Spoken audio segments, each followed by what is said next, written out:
Bismillahirrahmanirrahim. Assalamualaikum warahmatullahi wabarakatuh. Alhamdulillahirrahmanirrahim. Wabihi nasta'in ala umri dunia wa din.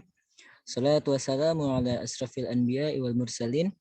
Wa ala alihi wa sahbihi ajma'in. Amma ba'du. Yang kami hormati, Ibu Dr. Aninditya Sri Nugraini, SPD MPD, selaku dosen Bahasa Indonesia Program Studi Pendidikan Matematika. Dan yang kami banggakan, teman-teman satu perjuangan program studi pendidikan matematika.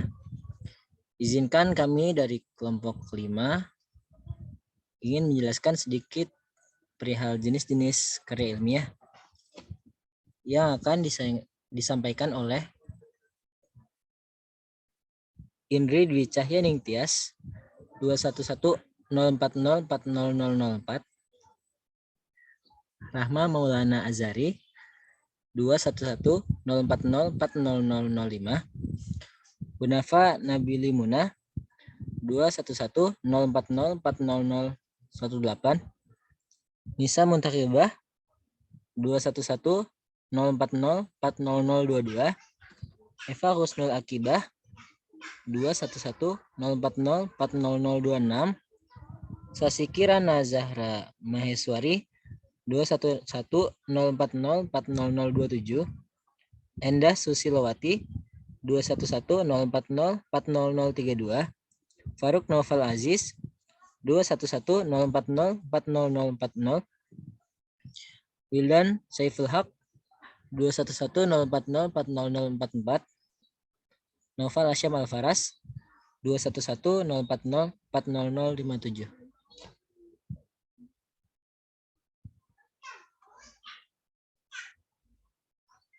Di sini saya akan menjelaskan bagian 1, yaitu pengertian karya ilmiah. Di sini terdapat 3 pengertian. Yang pertama, menurut Broto Wijoyo dalam Arifin 2008, karangan ilmiah adalah karangan ilmu pengetahuan yang menyajikan fakta dan ditulis menurut metodologi penulisan yang baik dan benar. Lalu terdapat pula menurut KBBI atau singkatan dari Kamus Besar Bahasa Indonesia. Karya ilmiah merupakan karya tulis yang dibuat menggunakan prinsip-prinsip ilmiah dan berdasarkan fakta, yaitu berupa observasi, eksperimen, dan kajian pustaka. Lalu menurut Sukoharjono tahun 2007, karya tulis ilmiah adalah berbagai macam tulisan yang dilakukan oleh seseorang atau kelompok dengan menggunakan tata cara ilmiah. Dengan kata lain, karya tulis ilmiah adalah laporan tertulis hasil kegiatan ilmiah. Lalu pada bagian kedua, yaitu jenis-jenis karya ilmiah, akan dijelaskan oleh teman saya.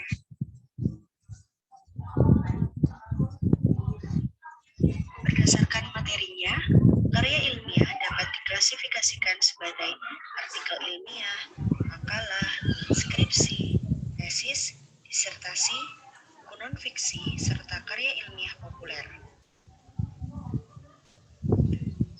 Selanjutnya adalah pengertian jenis-jenis karya ilmiah.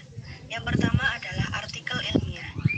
Menurut KBBI, artikel merupakan karya tulis lengkap, misalnya laporan berita atau isai dalam majalah, surat kabar, dan sebagainya.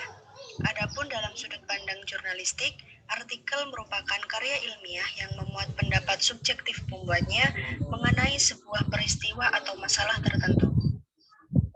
Sementara itu, jika dipandang dari perspektif ilmiah, artikel ilmiah merupakan karya tulis yang dibuat dengan memperhatikan kaidah penulisan ilmiah dan mengikuti pedoman ilmiah yang berlaku dan dapat dipublikasikan dalam jurnal ilmiah. Ada beberapa sistematika penulisan yang harus diperhatikan dalam menulis artikel ilmiah. Sistematika penulisan artikel ilmiah adalah judul, nama penulis dan identitas, abstrak dengan keywords, pendahuluan, metode penelitian, hasil dan pembahasan, kesimpulan, ucapan terima kasih bila ada, daftar pustaka, dan lampiran.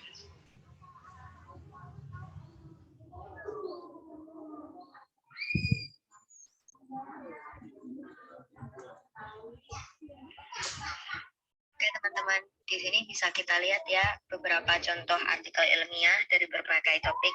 Di sini ada artikel ilmiah tentang kesehatan, ada juga yang dari media pembelajaran, sistem informasi, hingga penelitian pembelajaran di kelas. Oke, selanjutnya kita membahas jenis karya ilmiah yang kedua, yaitu makalah. Berdasarkan KBBI, terdapat dua pengertian dari makalah.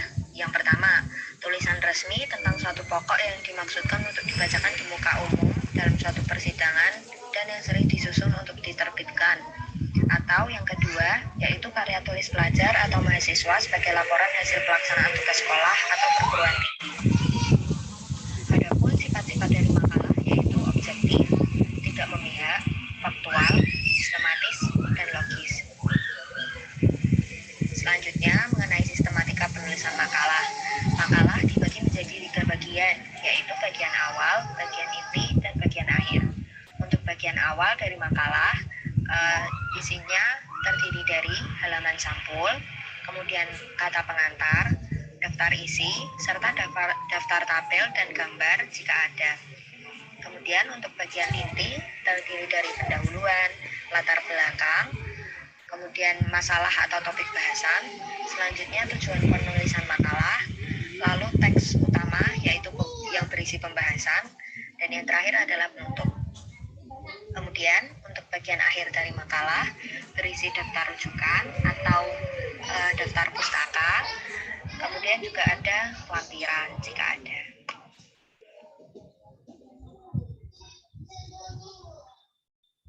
Nah, berikut adalah contoh makalah. Karya ilmiah yang selanjutnya yakni skripsi, yaitu karya tulis ilmiah yang disusun oleh mahasiswa dalam rangka menyelesaikan studi tingkat sarjana program S1. Nah, pembahasan yang dibahas dalam skripsi itu harus didukung oleh data dan fakta yang objektif, baik berdasarkan lapangan maupun kepustakaan. Dan pokok bahasa yang akan dibahas itu juga harus berhubungan dengan disiplin ilmu yang dipelajari di program studi masing-masing mahasiswa tingkat sarjana tersebut. Sistematika penulisan skripsi itu di bagian awal ada halaman sampul luar dan dalam, terus halaman pernyataan, halaman identitas, abstrak, ucapan terima kasih, daftar isi, daftar tabel dan gambar jika ada, dan daftar lampiran jika ada. Terus di bagian inti ada pendahuluan, tinjauan pustaka, metode penelitian, hasil penelitian, pembahasan yang membahas hasil penelitian baik yang mendukung maupun yang hipotesis, dan ada kesimpulan dan saran.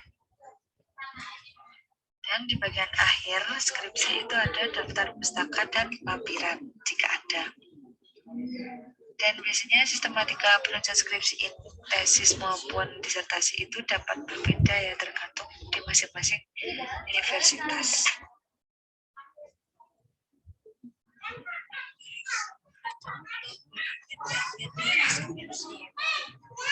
Yang pertama yaitu bagian awal,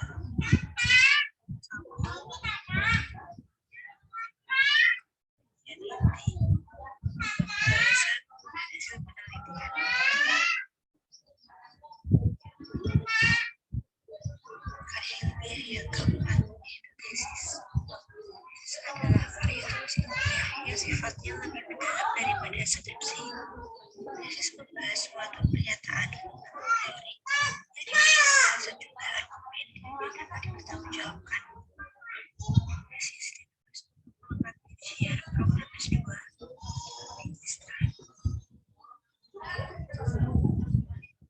sistematika penulisan tesis,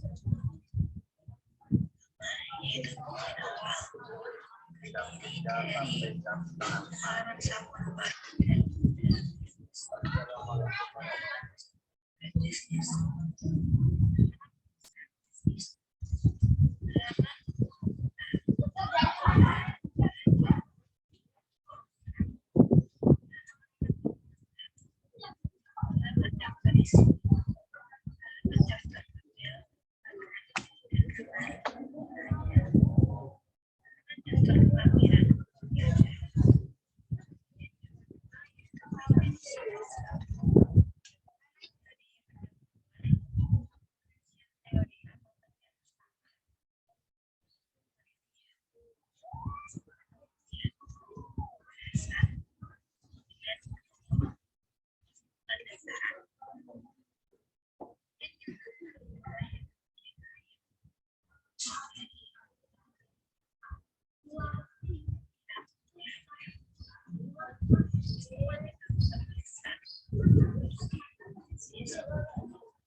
bagian dari tesis. Karya ilmiah 5 yaitu disertasi. Disertasi adalah karya tulis ilmiah yang mengungkapkan suatu dalil yang dapat dibuktikan oleh penulis berdasarkan data dan fakta yang dihasilkan dengan analisis teori. Unsur orisinal dari penulis dalam disertasi sangat diperjuangkan. Disertasi ditulis untuk mengetahui ujian program strata 3 atau doktoral.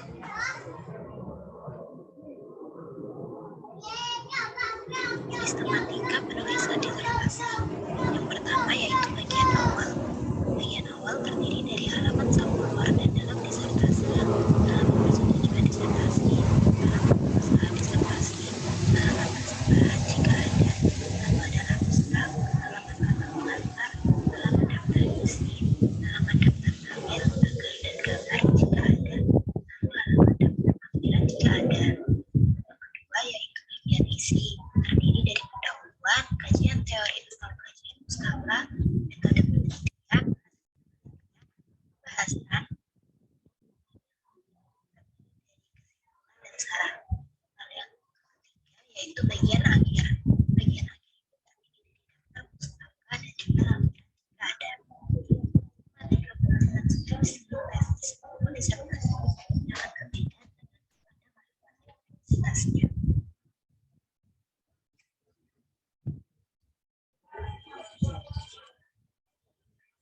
Berikut ada contoh bagian-bagian disertasi. Ada bagian halaman sampul luar, ada bagian pendahuluan, dan ada bagian penutup. Selanjutnya, jenis karya ilmiah yang keenam yaitu buku non-fiksi. Buku non-fiksi adalah buku yang berisi tulisan yang bersifat informatif. Penulisnya mempunyai tanggung jawab atas kebenaran dari peristiwa, orang, dan atau informasi yang disampaikannya. Oleh karena itu, ketika sedang menulis buku non-fiksi, sangat dibutuhkan penelitian ketat berdasarkan informasi, data-data yang akurat, dan kebenaran atau fakta suatu peristiwa atau permasalahan mengenai hal yang akan ditulis. Hal ini perlu diperhatikan karena buku non-fiksi biasanya digunakan sebagai sumber atau bahan rujukan informasi para pembacanya. Bahasa yang digunakan dalam tulisan ini juga harus logis dan dapat diterima nalar pembaca. Bahasa yang dipakai formal, bukan informal. Adapun jenis buku non-fiksi sangat beragam, mulai dari kamus, ensiklopedia, buku biografi, buku teks pelajaran, diktat, hingga modul, dan masih banyak lagi jenisnya.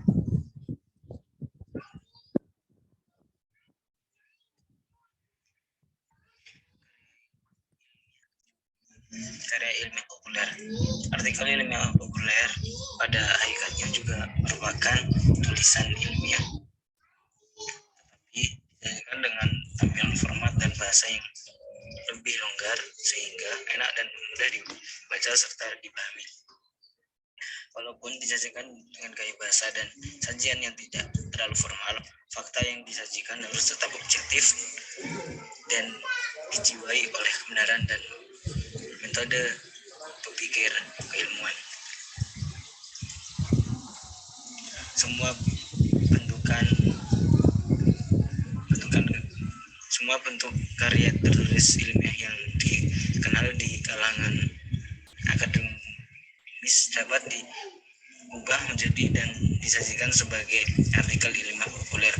Namun demikian, pada umumnya artikel ilmiah populer lebih banyak menyajikan pandangan, gagasan, komentar, atau ulasan terhadap suatu permasalahan tertentu yang sedang aktual.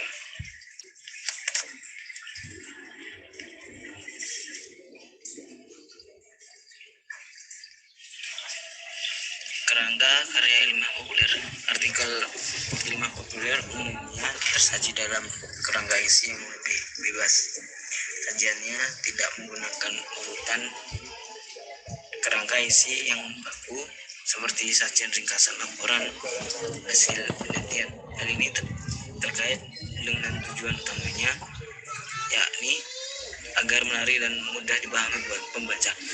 Untuk itu penulis harus memiliki orientasi yang jelas, sidang pembaca yang manakah yang menjadi sasarannya. Latar belakang dan kondisi calon sidang pembaca akan menentukan gaya bahasa dan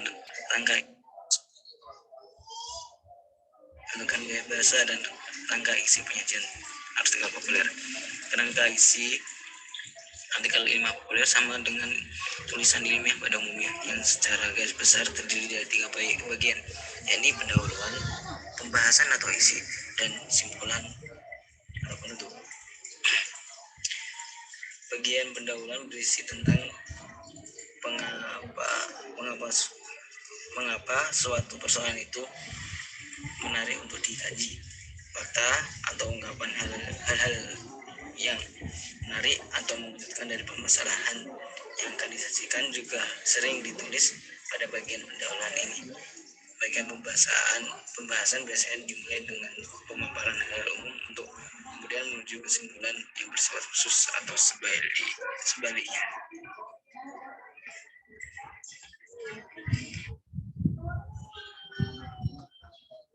Mungkin cukup sekian penjelasan yang dapat kami sampaikan. Kurang lebihnya mohon maaf apabila ada kesalahan dalam penyusunan kata atau dalam pengucapannya.